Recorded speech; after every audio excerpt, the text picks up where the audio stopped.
오늘 주제는 내가 만든 신이라는 말씀으로 준비하였습니다. 이번 주에 책을 한 3권을 읽은데 좀 마음속 깊이 다가온 주제였어 오늘 말씀을 준비하게 되었습니다. 첫 번째 결론부터 먼저 읽도록 하겠습니다. 결론은 청년에게 보내는 길 109페이지에 있는 말씀입니다. 한번 읽겠습니다. 그리스도 안에서 영혼을 자유케 하는 것은 빛과 증거가 풍부한 데 있는 것이 아니다. 이는 내가 믿나이다. 나의 믿음 없는 것을 도와주소서 하고 부르짖을 영혼의 능력과 의지와 힘의 부활에 달려있다. 나는 장래의 빛나는 전망을 생각하고 즐거워한다. 그대들도 그렇게 될 수 있다. 기뻐하라. 그리고 주의 인자하심을 인하여 하나님을 찬송하라. 그대들이 이해하지 못하는 것은 하나님께 맡기라. 주께서는 그대를 사랑하신다. 그리고 그대들의 모든 연약함을 불쌍히 여기신다. 주께서는 그리스도 안에서 하늘에 속한 모든 신령한 복으로 우리에게 복 주셨다. 말씀 속에서 제가 와닿았던 것은 첫 번째는 뭘 가지고 있어서 우리가 신앙적인 충만함이나 어떤 능력을 얻는 것이 아니라 오히려 없기 때문에 감사하시기 바랍니다. 성경절 중에 내가 믿나이다. 나의 믿음 없는 것을 도와주소서. 믿음이 없는 것을 또 내가 부족한 것을 주님께 아뢰 때 주님께서 도와주십니다. 특별히 이 말씀이 참 인상 깊습니다. 그대들이 이해하지 못하는 것은 하나님께 맡기라. 아직도 이해 못하는 문제 속에서 헤매이고 계십니까? 그 문제를 이해 못하는 것도 다 아시는 하나님께 맡기시기 바랍니다. 그것이 우리에게 복 주시며 일으키시는 하나님이심이 오늘 말씀의 결론입니다. 오늘 이 말씀 속에서 생각하시면서 한 이야기를 좀 하려고 합니다. 2008년도는요 세계적으로 큰 충격의 해였습니다. 저도 이때 당시를 기억하는 이유는 이때 당시에 세계가 전체적으로 다 흔들렸기 때문입니다. 세계 경제 공황이 왔던 2008년도였습니다. 이때 당시 특별한 일들이 많이 벌어졌는데 그게 무엇이었냐면 미국의 아파트들은 다 앞에 이렇게 막 세일이라고 꽂혀 있었고 집값이 뭐 반의 반값으로 떨어진 것 뿐만 아니라 이때 당시 제일 충격적이었던 일은 많은 사람들이 자살을 했던 시기가 2008년도였습니다. 그래서 2008년도에 어떤 사람들이 자살을 많이 했냐면요. 대표적인 게 미국 연방주택담보대출장이었던 프레디 맥이 지하실에서 목을 매달아 죽었고 부동산 경매로 매우 유명한 셀던 굿이라는 CEO가 빨간 제기호를 탄 차 안에서 총으로 자살을 했습니다. 되게 유명한 은행이었던 HSBC 은행에 있던 중역자인 사람도 죽었고 돈이 많았던 많은 사람들이 약을 먹고 수면제를 통째로 들이키고 죽었던 사건들이 2008년도에 있었습니다. 그리고 또 무엇이 있었냐면 여성들은 외모 컴플렉스 때문에 우울증과 섭식 장애를 앓다가 죽었던 사건들이 2008년도에 많이 있었습니다. 정말 내노랗고 대단한 사람들이요 죽었어요. 뭐 때문에 죽었습니까? 돈과 외모 때문에 죽었습니다. 저희들보다 가진 게 100배, 1000배 많았던 사람들이 돈과 외모 때문에 죽게 되었습니다. 우리는요 삶에 살면서 많은 사람들이 참으로 갖고 싶어하는 것들 중에 하나가 저는 돈이며 외모이며 출세인 것 같다고 생각했는데 결과가 이렇게 처참하게 끝났습니다. 그래서 제가 읽었던 책이 어떤 책이었냐면 팀 켈러의 내가 만든 신이라는 책이었는데 이 책에서 이 사건에 대해서 뭐라고 기록을 했나 하면 우상에 대해서 이렇게 정의했어요. 같이 한번 읽어볼까요? 무엇이든 당신에게 하나님보다 더 중요한 것 그리고 무엇이든 하나님보다 더 당신 마음과 생각을 차지하는 것 하나님만이 주실 수 있는 것을 다른 데서 얻으려 한다면 그게 바로 우상이다. 오늘 우상에 대해서 생각했는데 우상이 무엇일까요? 팀 켈러는 얘기하는 게 내가 하나님보다 더 생각하고 내가 하나님보다 더 중요하게 생각하는 마음, 생각 모든 것이 우리에게 우상이 될 수 있다라고 이야기하고 있습니다. 성경은요 우리들에게 이 우상에 대해서 바울이 이렇게 얘기했어요. 골로새서 3장 5절에 있는 말씀입니다. 같이 한번 읽어보겠습니다. 그러므로 땅에 있는 지체를 죽이라. 곧 음란과 부정과 사욕과 악한 정욕과 탐심이니 탐심은 우상 숭배니라. 네, 하나님께서는 우리에게 우상을 이 십계명 속에서도 우상을 만들지 말라고 했었을 때 땅 아래에 있는 것이나 그 땅 위에 있는 모든 것이라도 만들지 말라고 했습니다. 여러분 우상이라는 것이 단순히 우리가 보이는 지금 있는 우상신을 섬기는 우상만 있는 것이 아니라 우리가 살고 있는 모든 것이 될 수 있다는 사실입니다. 그런데 우리는 참 우상에 대해서 쉽게 버리지 못하는 것도 있지만 먼저 우상이 어떤 것인지 우리는 알 필요가 있습니다. 많은 사람들 우리는 이 인생을 살면서요 집착하는 게 많이 있어요. 물론 우리가 정말 대표적인 게 돈이었지만은 너무나 많은 것들이 집착이 많이 있습니다. 그런데 이런 많은 우상들의 중요한 요점이 있는데 그것을 오늘 우리가 좀 알고 갔으면 좋겠다는 생각이 들었습니다. 오늘 여기 보시면 그림 보시면 한 신상이 있어요. 근데 신상이 어떻게 돼 있어요? 네, 몸이 갈라졌고 실은 원래 손목도 잘려 있어요. 그래서 이게 다곤 신상인데 여러분 이 다곤 신상이 어떤 사건입니까? 이스라엘과 블레셋이 전쟁을 치르게 됩니다. 이스라엘 백성들은 실은 신앙이 너무나 형편없었던 이 사무엘 시대 때 엘리 제사장이 있었던 시대였습니다. 그들이 전쟁을 치렀는데 어떤 일이 벌어졌습니까? 승리할 줄 알고 하나님이 계시면 우리에게 승리가 있다고 생각했는데 블레셋이 큰 승리를 일으키고 무엇을 뺏어왔어요?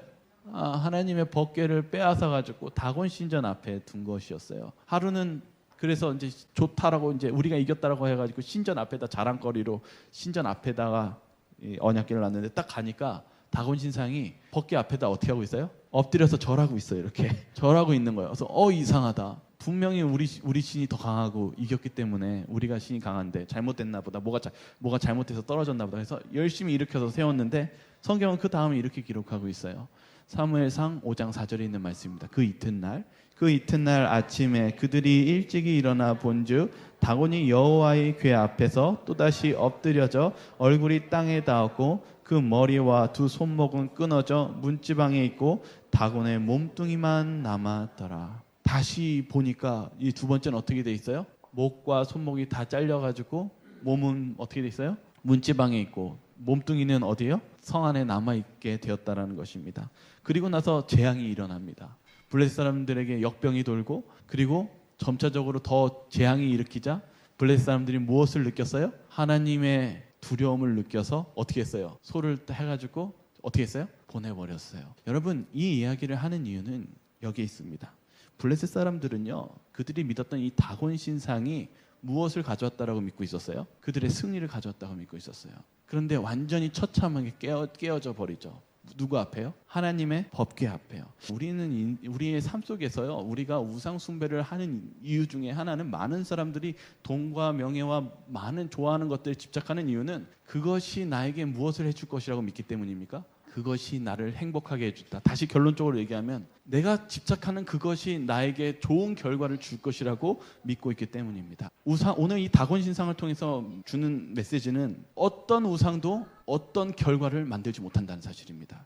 오직 하나님만이 우리에게 결과를 주십니다. 오늘 우리의 신앙 속에서 우리는 많은 것들에 집착합니다. 왜냐하면 그것이 나를 좋은 결과로 이끌어줄 것을 확신하고 있기 때문입니다. 오늘 이 다곤 신상을 통해서 우리에게서 무엇을 깨달게 해주냐면 많은 굿과 어떤 다른 우상신을 하는 신을 숭배하는 사람들이 좋을 거다. 어떤 예언을 해도 그들의 예언이 맞습니까? 틀립니까? 틀립니다. 그러나 하나님은 틀림없이 그 약속을 이루시는 결과가 있으신 하나님이심을 믿고 나아가시길 바랍니다. 여기 한 여인이 있었어요. 레아라는 여인이었죠.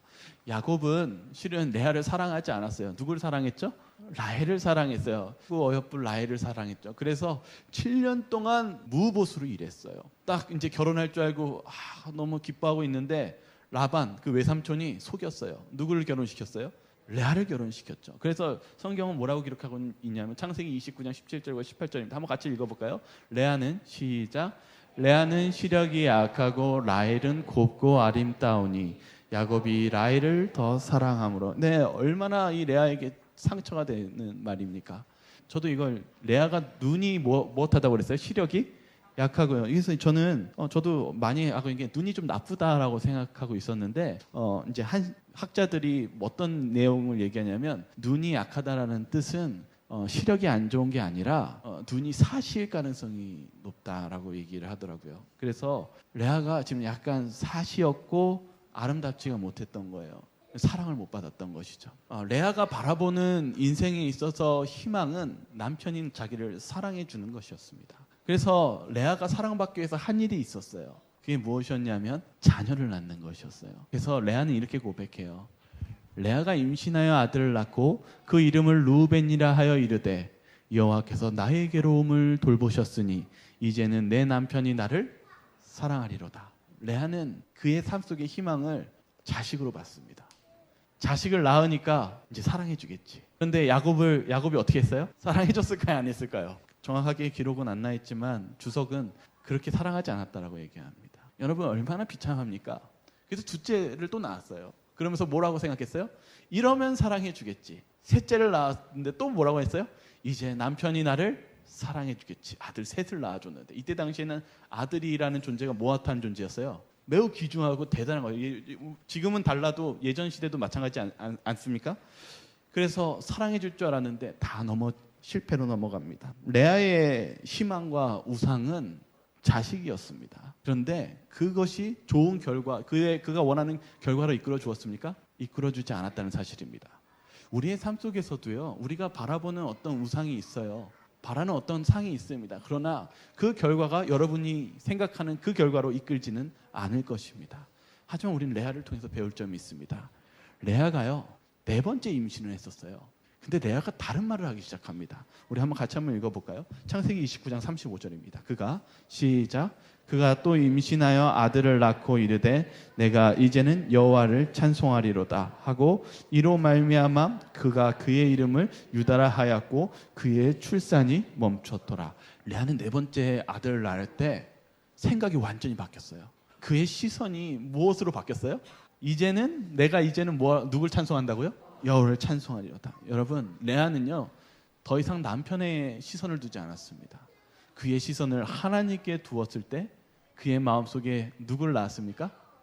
유다를 낳았습니다. 예수님의 조상 유다를 낳았고 그는 더 이상 진정한 행복과 평안이 하나님께 있음을 깨달았다는 사실입니다. 여러분, 우리에게 있어서 참 결과와 행복은 하나님께 달려 있습니다. 예수님께 달려 있습니다. 주석에서는 뭐라고 설명하고 있냐면요, 레아가 라반이 실은 하나님을 섬기는 집안이었습니까? 아니, 그렇지 않았어요. 그래서 여러분들 잘 보시면 라헬이요, 부모님 원래 그 우상신을 어떻게 해요? 이렇게 숨겨가지고 와가지고 라반이 왜 우리 거 훔쳐갔다라고 얘기하니까 자기가 지금 생리 중이니까 자리를 못 일어나니 양해를 바라달라고 그러지 않습니까? 실은요, 레아와 라헬은요 라반 집안 안에서 우상 숭배가 있었던 집안이었습니다. 그런데 이제 야곱이 오고 나서 남편을 따라서 무엇하고 있는 중이었냐면 신앙을 바꾸는 중이었어요. 근데 레아는요 무엇하고 있었냐면 야곱의 하나님을 받아들였어요. 그래서 4번째 자식을 낳았을 때 이제는 무엇한 거예요? 하나님에 대한 전적인 의지, 자기 생각을 고정하기 시작했습니다. 레아는 아직까지는 아니었어요. 그것을 바라보면서 우리는 비록 레아가 부족하고 좀 많은 상처가 있지만 그가 하나님을 바라보면서 받은 위로와 축복이 얼마나 큰지를 우리는 짐작할 수 있다는 사실입니다. 근데 오늘 우리의 삶 속에서 문제점이 우리에게도 있습니다. 성경 주석은 뭐라고 얘기하냐면 이렇게 얘기합니다. 같이 한번 읽어보겠습니다. 그대들의 이름이 교회 농명책에 기록되어 있어서 그대들은 하나님의 자녀라고 주장할 수 있을지 모른다. 그러나 그대들의 모범과 그대들의 가마력이 그리스도의 품성을 그릇 대표하고 따라서 다른 사람들이 그리스도로부터 떠나게 된다. 주께서 하라고 주신 사업에 전심을 다하여 행하지 아니하는 공원뿐인 신자들은 아무런 행복도 평화도 기쁨도 없다. 그는 회개하고 죄를 자백하며 하나님께 복종하지 아니하고 더욱 세상에 굴복하고 또한 싸움에 있어서 그리스도의 편이 아닌 사단의 편에 섬으로 끊임없이 세상을 교회 가운데 들여오고 있다. 여러분, 우리의 신앙이 어떻습니까? 때로는 우리는 교회에 침례받고 교회에 내 명단이 들어가서 이제는 다 됐다고 생각하면서 우리가 하는 신앙적인 모습이 때로는 다른 사람들에게 안 좋은 영향을 주면서, 그리고 우리가 다른 사람들과 함께 동화되면서 우리가 신앙적으로 더욱더 나태해지고 있지는 않습니까? 오늘 우리는 좀 하나님의 말씀에 순종하며 복종할 필요가 있습니다. 왜 그렇습니까?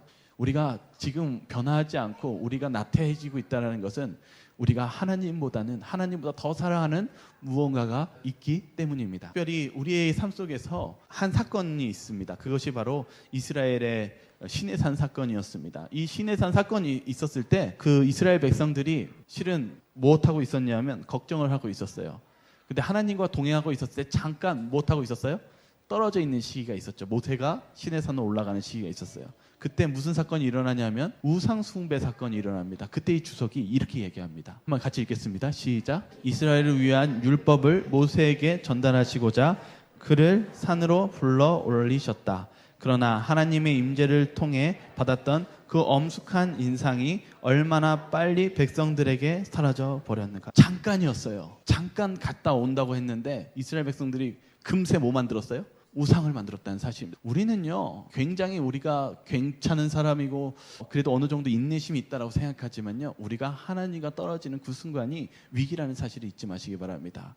우리는 나도 모르게 우상을 섬기고 있고 우상에 복종하는, 우상의 죄의 노예가 될 수 있다는 사실을 잊지 마시길 바랍니다. 저도 이렇게 책을 읽다 보면서 많이 느꼈던 게, 많은 성공한 사람들이요, 무엇을 앓고 있냐면요, 요새 연예인들이 제일 많이 앓고 있는 병이 무엇인지 아십니까? 공황장애를 많이 앓고 있습니다. 죽을 것 같은 거예요. 죽지는 않는데 죽을 것 같은 느낌이 들고 너무 괴로워서 약을 먹어야 될 정도로 불안 증세를 일으키는 것입니다. 세계적으로 성공한 연예인 중에 마돈나도 뭐라고 얘기했냐면, 자신이 성공하고 느꼈던 것이 불안이었대요. 그래서 이 불안을 해소하기 위해서 어떻게 했어요? 또 다른 성공을 이루기 위해서 도전하는 것입니다. 그러면 또 불안해지고, 그러면 또 그 안에 일에 미치는 것입니다. 많은 운동선수들이 자신의 성공을 위해서 무엇을 하는 유혹을 많이 받냐면, 스테로이드라고 해서 근육 강화 같은 그 불법적인 약물을 섭취하고 그리고 주사를 맞기도 합니다. 그들이 무엇을 하기 위해서요? 거기에서 성공하기 위해서요. 그러나 그 결과는 무엇이었습니까? 명예도 잃고 선수적인 생명도 잃어버리는 아주 파멸에 이르는 결과에 이르렀다는 사실입니다. 우리의 삶이요, 우상 숭배가 좋은 결과를 있을 것이라고 생각하면서 나아갔지만은 결국 결과는 망가지는 것이고 멸망당한다는 것입니다.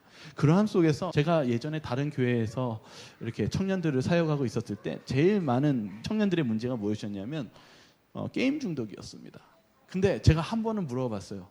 정말 표정이 정말 인상이 안 좋으면서 게임을 하고 있는 거예요. 그래서 이렇게 질문했습니다. 아니, 그렇게 기분 나쁘면서 게임을 왜 하니? 이것도 안 하면 무료해서요. 우리의 삶 속에서요, 우상을 숭배하는데 그것이 행복하지 않는 결과를 초래했지만은 무엇하지 못하냐면 포기하지 못하고, 그것마저도 없으면 더 이상 내 자신이 불안해서 견딜 수 없다라는 무엇을 가지고 있습니까? 거짓된 안정감에 도취되어 있다는 사실입니다. 우리가 이 세상을 사는 그 우상이 결코 우리의 인생을 좋은 길로 이끌지 않으며 결국 패망의 길로 이끌고 결국 우리의 삶 속에 망가지는 인생으로 가고 있게 만드는 죄의 노예로 만들고 있다는 사실을 잊지 마시기를 바랍니다. 타임즈에 한 사건이 있었는데, 그게 뭐냐면 애나라는 한 여인이 있었습니다. 그 애나라는 여인은 늦게 결혼한 여인이었어요. 근데 늦게 결혼해서 이제 행복한 가정에서 자녀를 낳게 되었습니다. 근데 자녀를 낳으니까 이 자녀가 어떻게 보일까요? 너무나 깊고 사랑스럽게 보이다가 이제 그 아이를 어떻게 하기 시작했냐면 과잉 보호하면서 문제가 발생하기 시작했습니다. 그녀는 크리스찬이었습니다. 근데 이 문제에 있어서 많은 문제를 낳으면서 이 애나라는 여인이 이제 상담을 받게 되었어요. 그게 이제 이 신앙 상담을 받게 되었는데, 그녀의 문제에 대해서 이 전문가가 하는 말이 무엇이었냐면 이런 말이었습니다. 그녀의 진정한 문제는 자녀를 사랑하는 것보다 하나님을 너무 적게 사랑한 것이었다. 우리가 삶을 살아가면서요, 우리가 우상 숭배에 빠지거나 우리가 삶 속에서 진정한 문제가 있다면은 그것은 우리가 하나님을 적게 사랑하는 것이 문제라는 사실입니다. 오늘 우리의 삶 속에서 우리는 어떠한 삶을 살고 계십니까? 오늘 아까 있던 사무엘상에 있었던 사건 속에 엘리 제사장을 보십시오. 엘리 제사장이 두 아들이 어떻게 나아갔습니까? 그 엘리 제사장은 그 자녀를 너무 사랑했어요. 그러나 하나님보다도 더 사랑한 게 문제였습니다. 우리의 신앙 속에서 우리가 바르게 사는 것은요, 오늘 초점 속에서 있지만 우리가 사랑하는 하나님을 제외한 어떤 것도 우리에게 좋은 결과와 우리의 생각대로의 결과를 낳지 않는다는 사실입니다. 그리고 우리를 구원해 주지 않는다는 사실입니다. 그러나 우리가 먼저 하나님을 찾고 하나님을 섬길 때 하나님께서는 우리에게 좋은 결과와 좋은 길로, 그리고 구원의 길로 우리를 인도해 주신다는 사실을 잊지 마시기를 바랍니다. 예수님께서 많은 유대인들의 핍박 속에서 있었습니다. 그리고 그 공격을 받았을 때 하신 말씀이 있었어요. 근데 예수님이 뭐라고 얘기하셨냐면, 선지자는 고향에서 환영을 받는 자가 없느니라. 그러면서 그들을 지목하면서 하신 말씀이 있었어요. 25절에 있는 말씀입니다. 한번 같이 읽어볼까요? 네. 엘리야 시대에 하늘이 3년 6개월간 닫히어 온 땅에 큰 흉년이 들었을 때 이스라엘에 많은 과부가 있었으되 엘리야가 그중 한 사람에게도 보내심을 받지 않고 오직 시돈 땅에 있는 사렙다의 한 과부에게 뿐이었으며 또 선지자 엘리사 때에 이스라엘에 많은 나병 환자가 있었으되 그 중에 한 사람도 깨끗함을 얻지 못하고 오직 수리아 사람 나아만 뿐이었느니라. 회당에 있는 자들이 이것을 듣고 다 크게 화가 나서 일어나 동네 밖으로 쫓아내어 그 동네가 건설된 낭떠러지까지 끌고 가서 밀쳐 떨어뜨리고자 하되 예수께서 그들 가운데로 지나서 가시니라. 이스라엘에 많은 문제가 있었는데 가뭄이 오고 거기 안에 또 문둥병자가 많았는데 구원받은 사람은 누구였다고요? 나아만 장군이고 또 뭐예요? 사렙다, 과부 다 누구예요? 이방인들이었어요. 그러니까 유대인들이 화가 나가지고 예수님 어떻게 하려고 그랬어요? 낭떠러지에 밀어가지고 예수님을 죽이려고 했을 때 예수님 그걸 아시고 또 지나가셨습니다. 여러분 이 이야기를 하는 이유는 우리는 사렙다 과부의 한 이야기를 좀 생각해 볼 필요가 있습니다. 여러분 사르밧 과부는요 이방이었는데 이제 가뭄 때문에 죽으려고 하고 있었을 때 무엇만 남아 있었어요? 이제 그에게 유일한 마지막 희망이었던 밀가루 한 줌과 그 다음에 기름 조금이었어요. 딱 빵 이제 아들하고 나눠 먹고 죽으려고요. 근데 이 사르밧 과부에게 요구한 게 있었어요. 엘리야를 통해서. 그걸 어떻게 하라고요? 내놔라. 내놔. 이렇게 얘기한 거예요. 우리에게 있어서 사르밧 과부는 어쩌면 그게 전부였고 그가 가지고 있는 결과의 희망은 그거 하나밖에 없었습니다. 근데 그 결과를 하나님께서는 요구하고 계신다는 사실입니다. 달라는 것입니다. 그때 사르밧 과부가 고민하다가 못했냐면 하나님께 드렸어요. 그리고 무엇을 받았습니까? 구원을 받았습니다. 여러분 이것은 너무나 중요한 사실입니다. 이거는 어떤 문제이냐면 우리의 우상이요 너무나 강하다는 걸 얘기하는 거예요. 지금 봤을 때 빵 한 조각이 별거 아닌 것 같지만 제가 여러분들에게 여러분 뭐 어떤 고민이나 어떤 여러분 있을 때 여러분 그거 버리세요라고 하면은 여러분 마음이 어떨까요?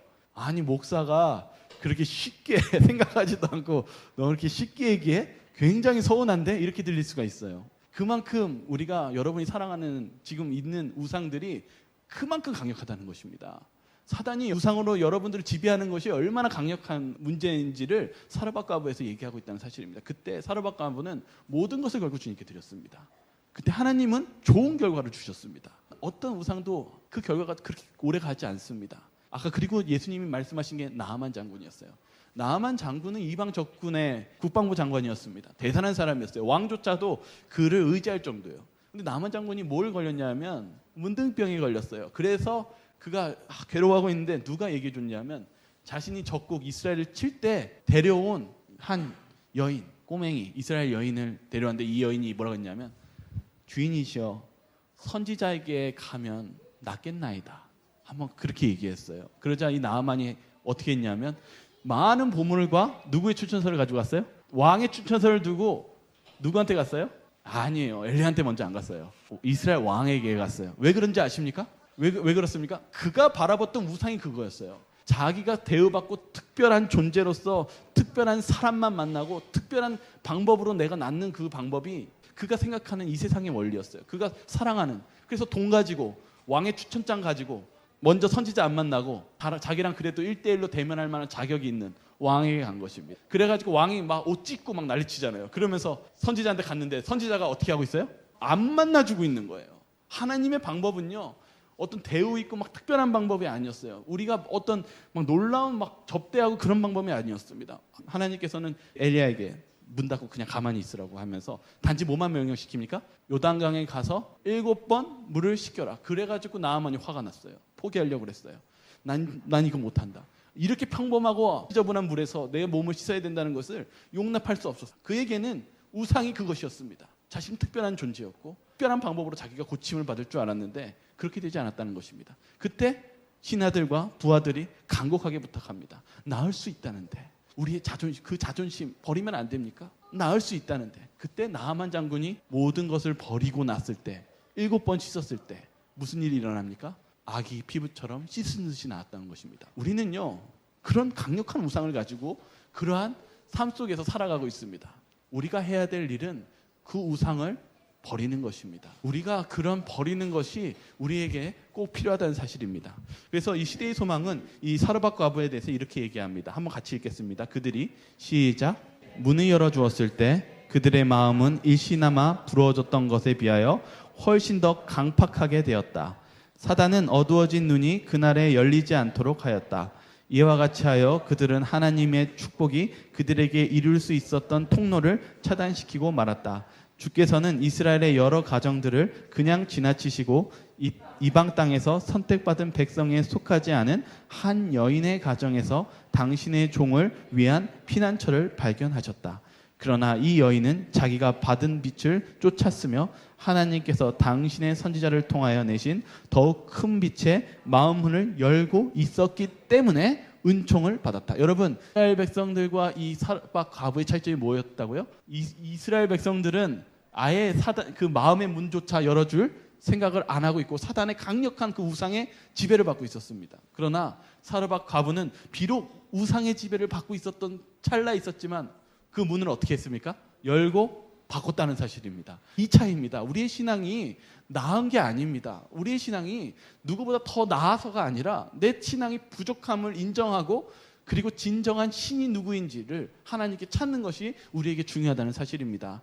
여러분, 우리의 신앙 속에서 하나님께 헌금 드리는 것, 하나님께 11금 드리는 것 때로는 너무 어렵고 또 때로는 우리 마음에 시험이 들 때가 얼마나 많이 있습니까?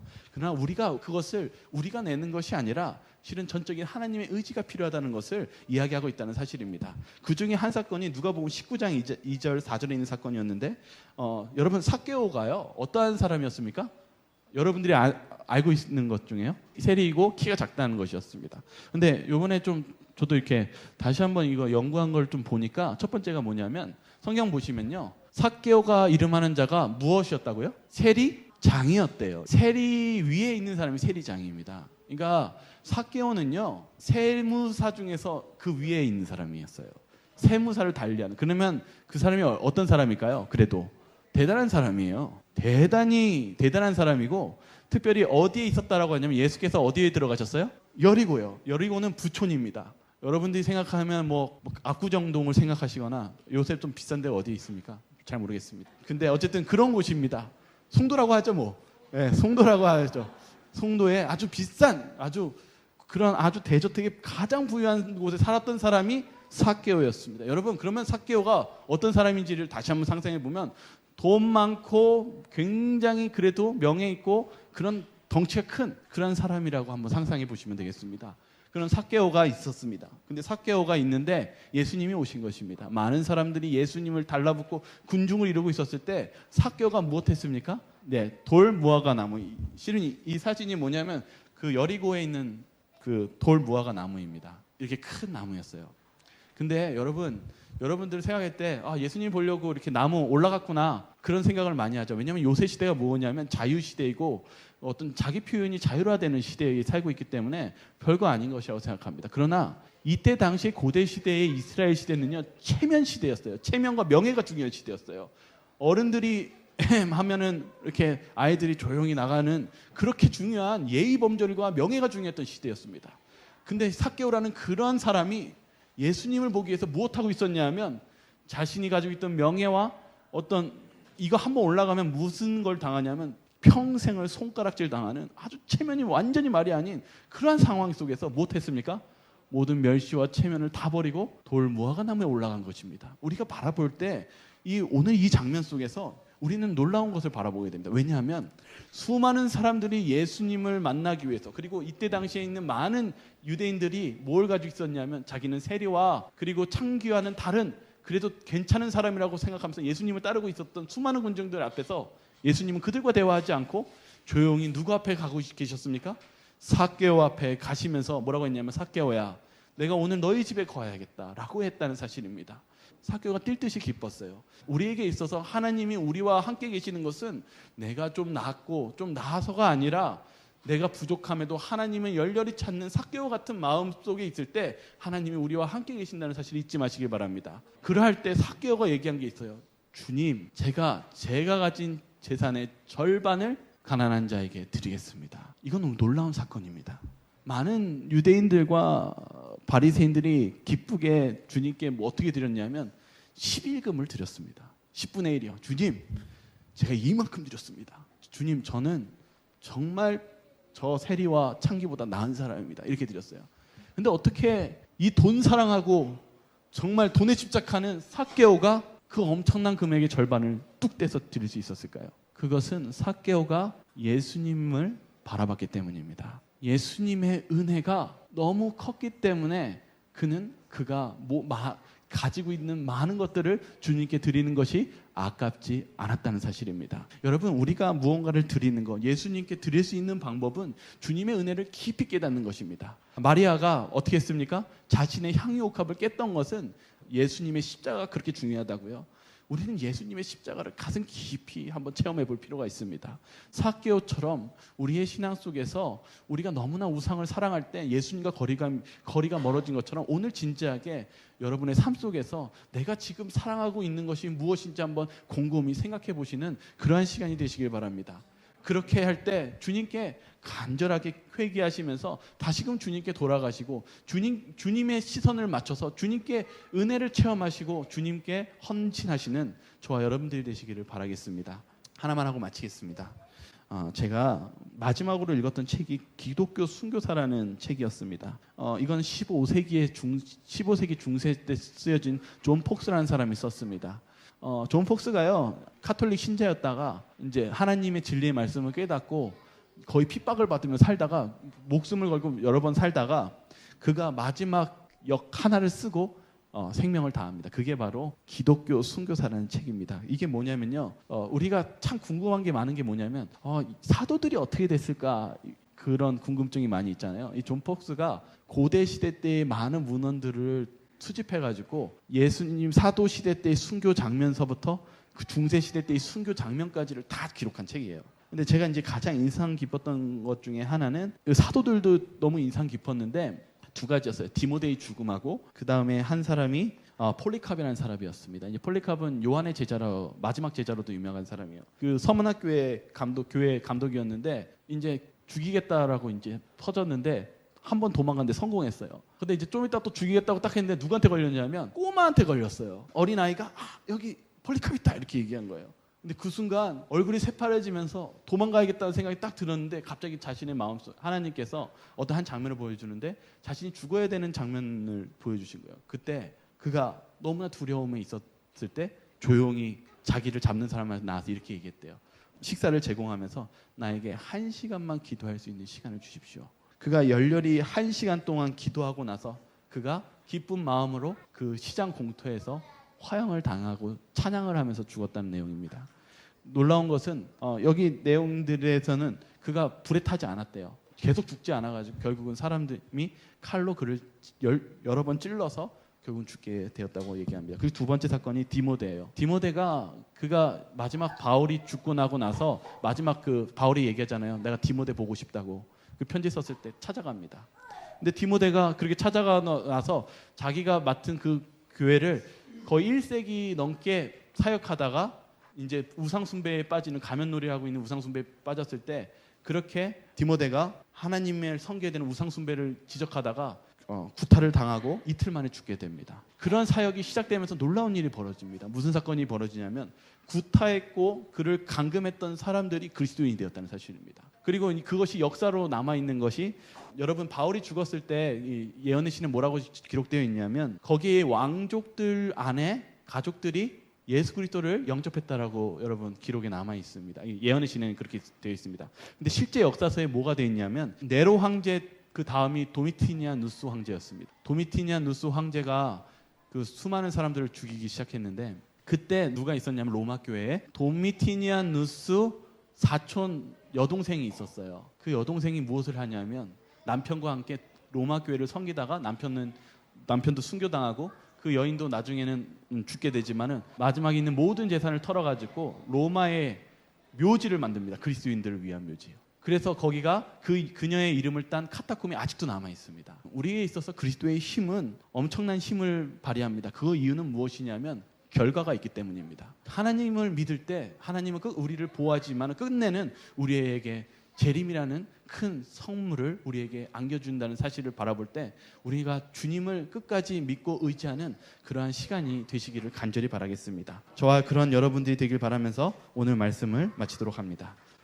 이 세상에 참 하나님이시며 우리의 구원자이시고 우리를 사랑하시는 하나님 아버지, 오늘 저희가 우상에 대해서 다시 한번 배우게 되었습니다. 아버지, 저희의 마음속에 너무나 많은 우상들이 존재하고 있고 그리고 우리의 삶을 지배하고 있습니다. 아버지, 저희가 그러할 때 주님을 애타게 부르짖는 그러한 시간이 되게 도와주시옵소서. 저희의 이 부족함을 아시오니 주께서 저희와 함께하여 주시고 저희들의 바른 길로 인도해 주실 분은 예수 그리스도밖에 없음을 다시 한번 바라보게 됩니다. 주님, 사르밧 과부가 자신이 의지했던 것을 주님께 드린 것 같이 오늘 이 시간 저희의 모든 것을 주님께 의탁하고 드리는 그러한 시간이 되길 원합니다.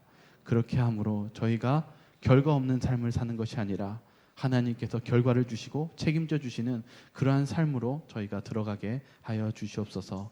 오늘 모인 아버지의 자녀들이 있습니다.